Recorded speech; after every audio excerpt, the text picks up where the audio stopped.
इश्क नगर उर्दू शायरी के सिलसिला। शायरी जज्बों की ज़ुबां में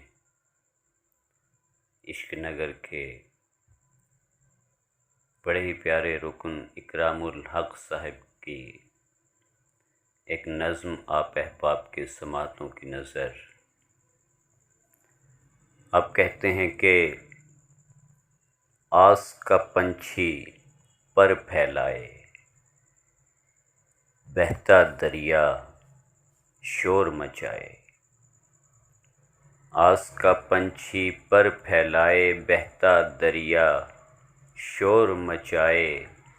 तेरी चाह के इस जंगल में,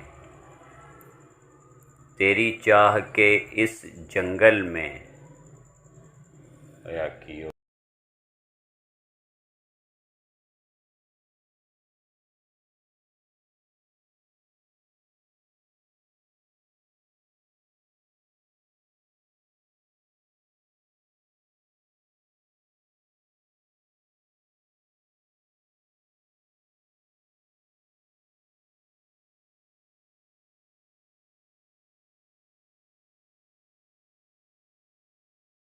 तेरी चाह के इस जंगल में याद की नागिन दस्ती